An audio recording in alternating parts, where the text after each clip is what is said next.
O Via Justiça de hoje é sobre o habeas corpus. Nossos convidados, o desembargador Dorgal Andrada, da 4ª Câmara Criminal do Tribunal de Justiça de Minas Gerais, e o advogado Michel Reis, membro do Instituto de Ciências Penais de Minas Gerais e professor de Direito Penal na Faculdade Dom Helder Câmara.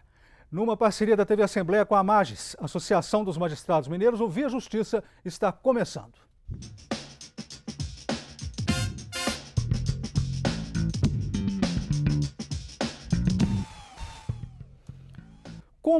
Como funciona o habeas corpus, instrumento legal dos mais importantes do direito brasileiro e cada vez mais requisitado nesse momento da vida do país?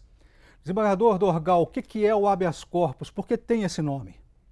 O habeas corpus ele remonta na Inglaterra, no ano de 1215, na época do rei João Sem Terra.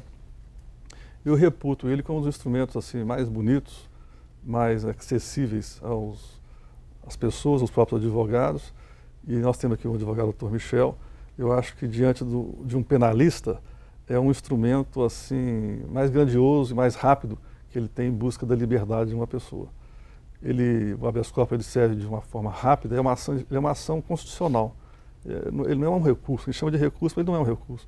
Ele é uma ação prevista na Constituição, uma ação constitucional que previne uma ameaça à sua liberdade, você está sofrendo uma ameaça de perder a sua liberdade, ou você já sofreu a perda da liberdade por um ato ilegal. É um instrumento muito amplo e muito inteligente, muito bonito. E como que o senhor define a importância do habeas corpus, doutor Michel? A liberdade é algo de extrema relevância dentro da nossa Constituição, talvez só perca para a vida em termos de importância. Então, quando a gente prevê um instrumento destinado exatamente a proteger a liberdade com toda a sua relevância, com todo o seu status, a gente só pode elogiar a existência dessa ação que é o habeas corpus. Nós fomos às ruas de Belo Horizonte saber o que as pessoas sabem sobre habeas corpus. É uma maneira que um condenado que ele vai responder na justiça, mas em liberdade.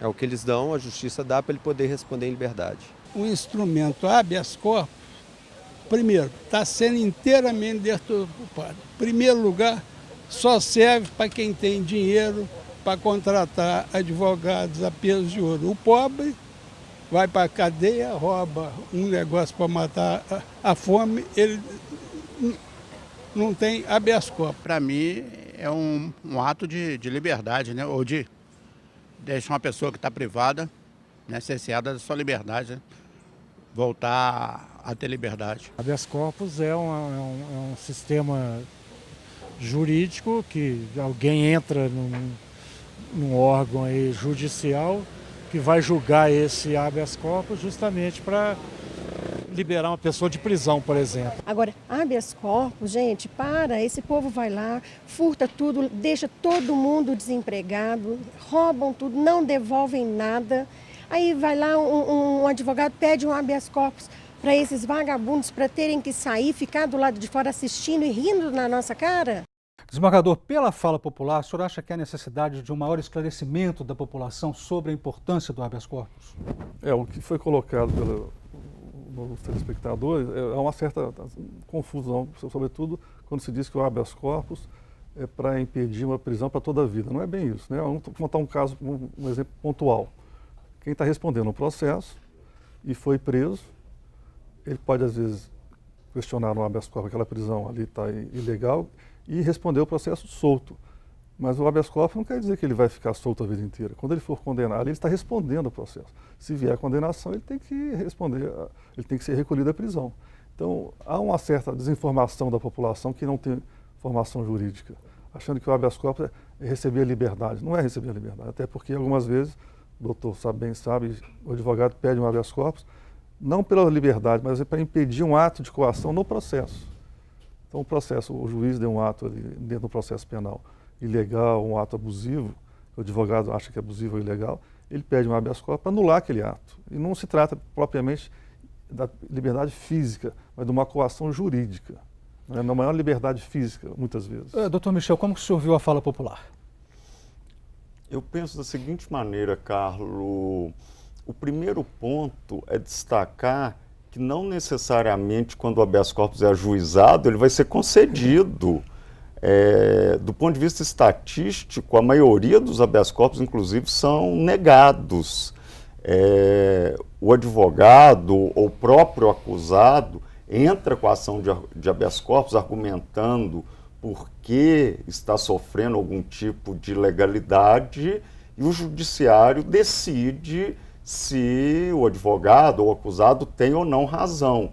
Então, muitas das vezes, para não dizer na maioria das vezes, os habeas corpus acabam sendo indeferidos e a pessoa continua aguardando o julgamento presa. Agora, se há realmente uma ilegalidade ou abuso de poder, aí sim cabe ao juiz determinar a soltura. Então, não necessariamente a pessoa vai ser solta e, na maioria das vezes, o habeas corpus é para pessoas menos favorecidas, o que tem causado uma confusão muito grande. Agora, o que aparece nos jornais são os habeas corpus envolvendo pessoas mais favorecidas, de uma alta classe social. Mas isso é uma minoria de casos. Isso aí eu concordo, foi muito bem suscitado. 2 pontos que a população ali parece que está confundindo. Uma é que a maioria que entra com habeas corpus não são as pessoas mais ricas. A grande maioria dos habeas corpus que eu vejo no tribunal são de pessoas pobres, às vezes de próprio punho e feita pela Defensoria Pública. Então a maioria que busca o habeas corpus não são as pessoas ricas, são as pessoas pobres. E segundo, é que a estatística demonstra que os habeas corpus são negados. Então a população fica achando que o habeas corpus é para todo mundo ser solto. Não é divulgado que o habeas corpus, na sua grande maioria, ele é negado, ele não é concedido. Doutor Michel, o princípio do habeas corpus, ele sofreu mudanças ao longo do tempo no mundo? Que mudanças foram essas? Houve várias mudanças, sim, com relação ao habeas corpus. Uma primeira envolve a questão de habeas corpus preventivo, no caso da pessoa não estar presa e querer evitar uma futura prisão. Nem sempre foi assim, isso decorreu de uma evolução. E durante algum tempo, inclusive no Brasil, o habeas corpus podia discutir questões que não estavam ligadas à liberdade. Existem casos famosos até, como na época senador Rui Barbosa, que entrou com habeas corpus para ver publicado um artigo seu no jornal que havia sido impedida a publicação. Ou seja, outros direitos que não o direito de locomoção. Mas com a sua evolução, o habeas corpus acabou restrito à liberdade de locomoção, seja uma lesão à liberdade de locomoção, seja uma ameaça de lesão, é o que a gente chama de habeas corpus preventivo, e outros direitos acabaram sendo discutidos através de outras ações, como mandato de segurança. Desembargador, todas as constituições brasileiras garantiram o habeas corpus? O habeas corpus, ele nasce mais concretamente, com a vinda de Dom João VI, ele já é legalizado. Mas constitucionalmente ele se firma mesmo a Constituição de 91, que é a republicana. Mas no nosso Código Penal, o primeiro Código Penal de 1832, ele fala abertamente no habeas corpus. Então era a tradição portuguesa, era a tradição brasileira, a figura do habeas corpus. É uma coisa perene e um instrumento universal muito valorizado. Mas o AI-5 aceitava o habeas corpus? Não, o AI-5, aquilo que era, vamos dizer assim, determinado pelo governo com base no AI-5, não cabia o habeas corpus.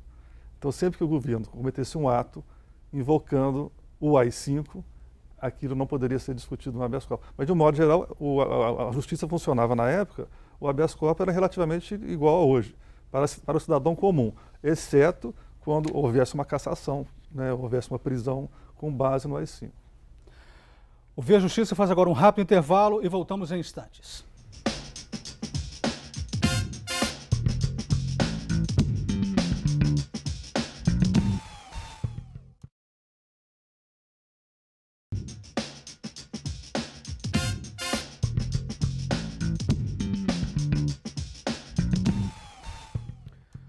O Via Justiça e o habeas corpus participam do programa o desembargador Dorgal Andrada, da 4ª Câmara Criminal do Tribunal de Justiça de Minas Gerais, e o advogado Michel Reis, membro do Instituto de Ciências Penais de Minas Gerais e professor de Direito Penal na Faculdade Dom Helder Câmara.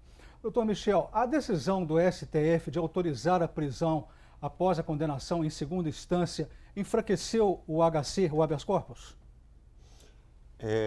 Eu penso da seguinte maneira, a questão não é de enfraquecimento do habeas corpus, é uma discussão que envolve a proteção da liberdade.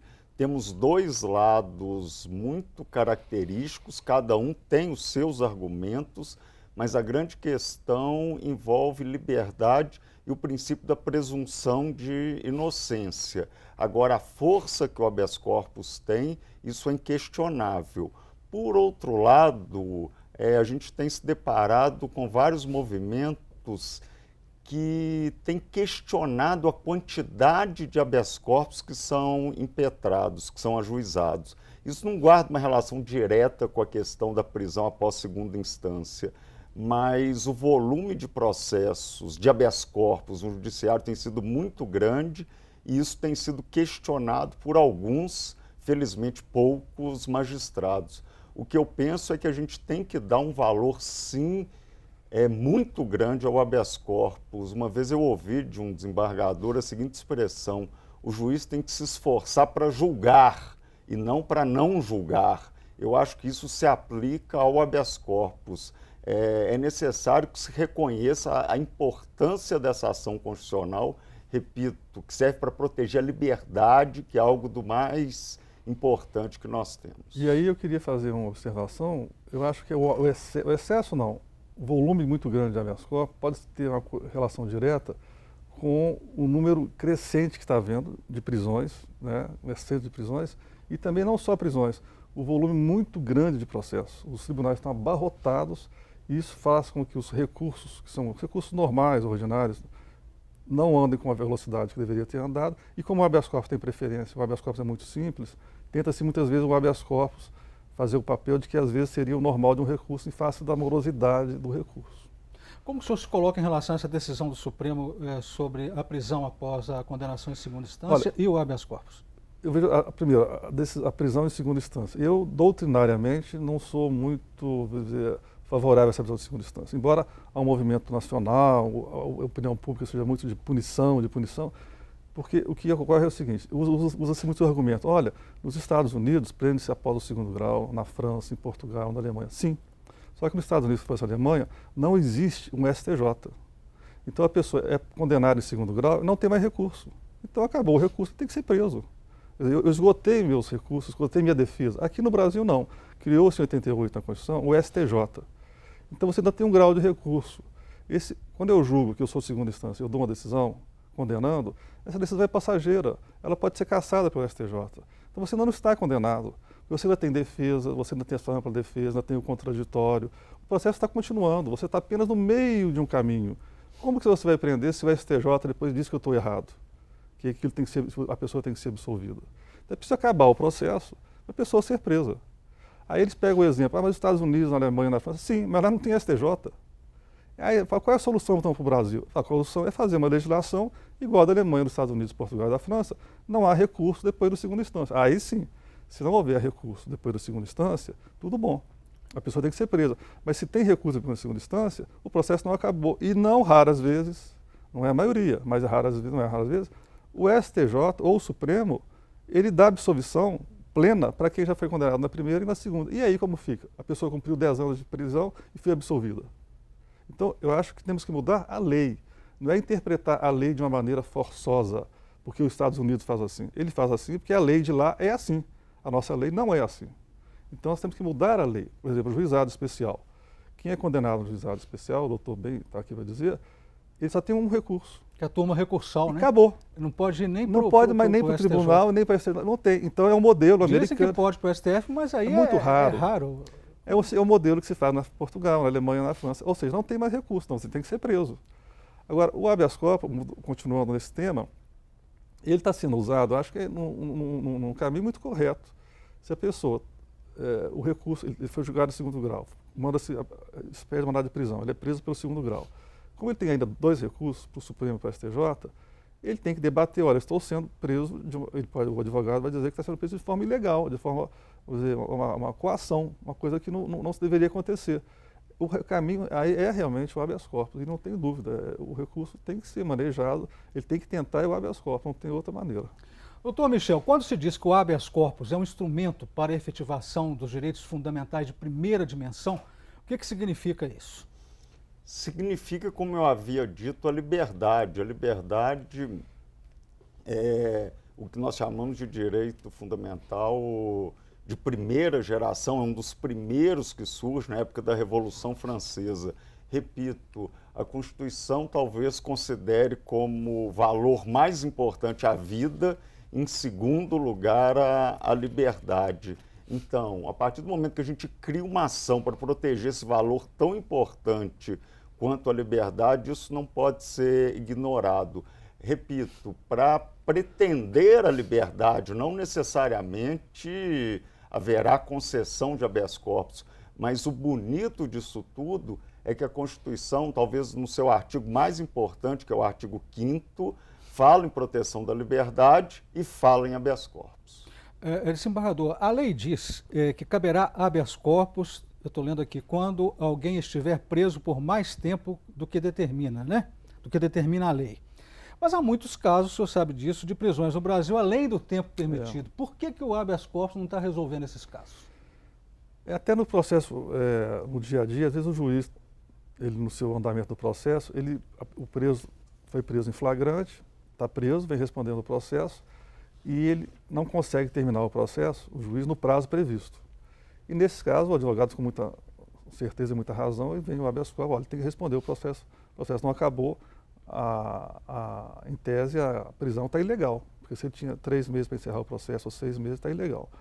Ocorre algumas vezes o habeas corpus não se configura com êxito, que é muito comum, é que o processo tem uma complexidade de provas que tem sendo buscada, ou às vezes o número de pessoas envolvidas não permite que ele seja manejado e terminado no mesmo prazo de um processo simples, o processo de um réu e com poucas provas. Então a complexidade estoura o prazo. Nesse caso, às vezes não tem êxito o habeas corpus. O Via Justiça faz mais um intervalo e voltamos em seguida com o bloco final do programa.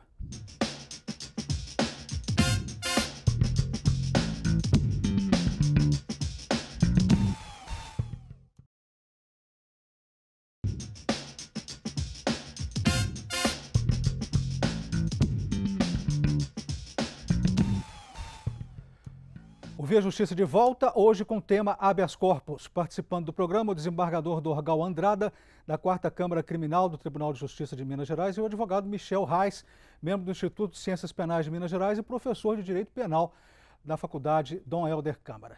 Doutor Michel, internações compulsórias de incapazes e dependentes químicos têm motivado a impetração de habeas corpus no Brasil? Sim.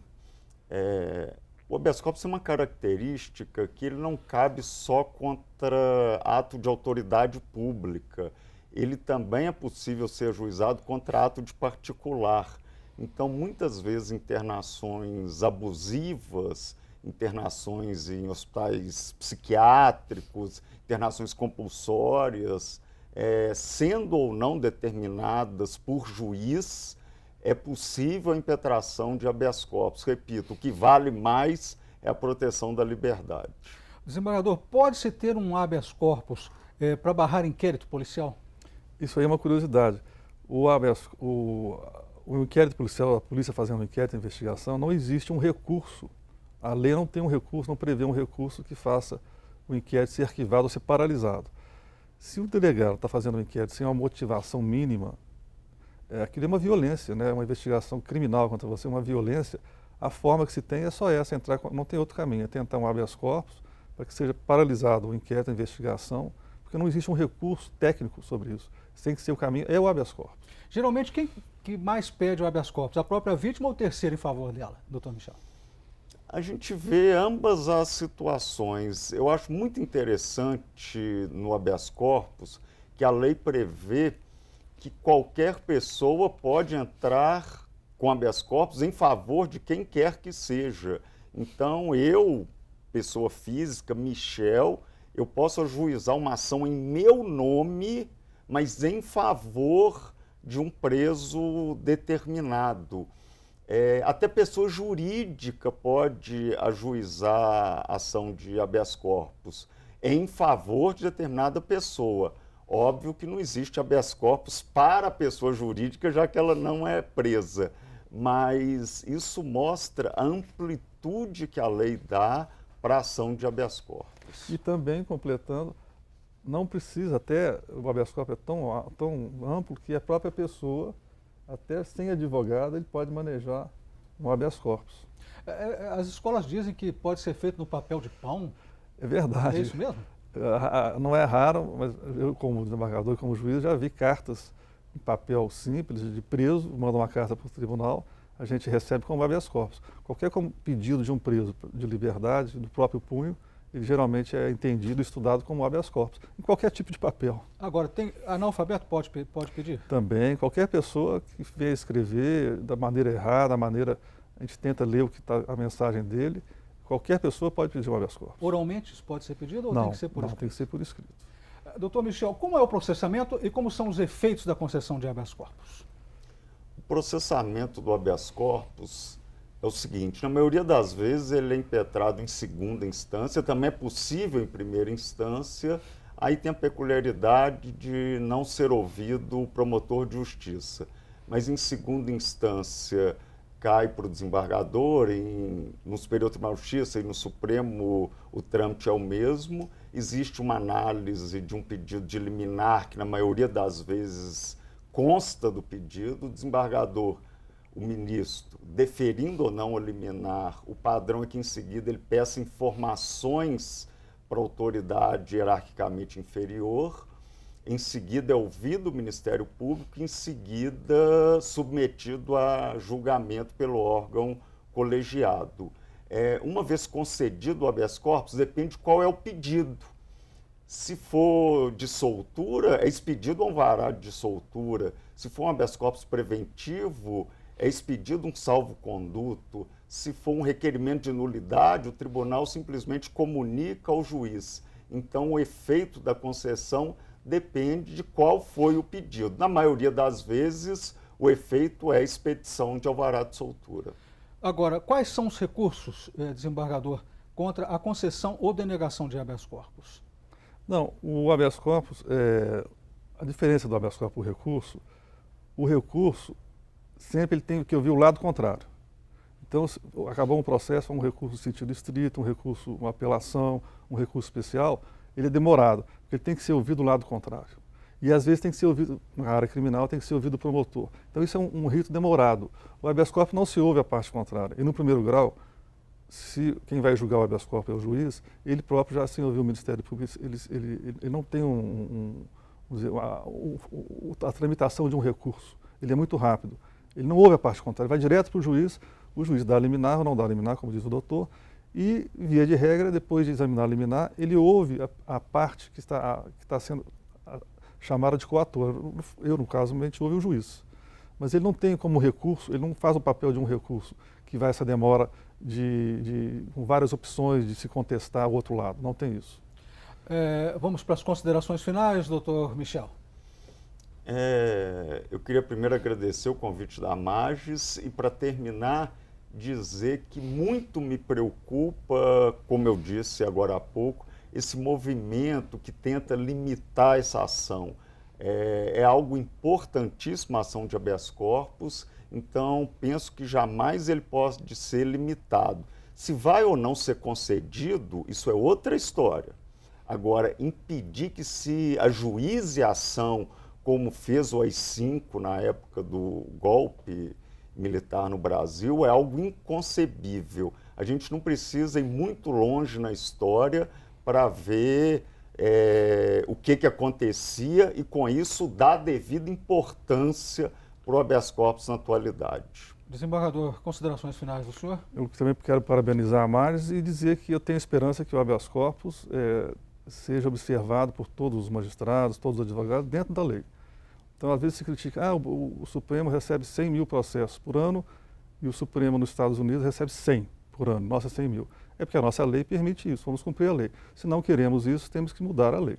Muito obrigado aos senhores pelas participações. O Via Justiça de hoje termina aqui. Nós conversamos com o desembargador Dorgal Andrada e com o advogado Michel Reis. Anote aí o nosso e-mail para contato, viajustiça@mage.com.br, e até o nosso próximo encontro.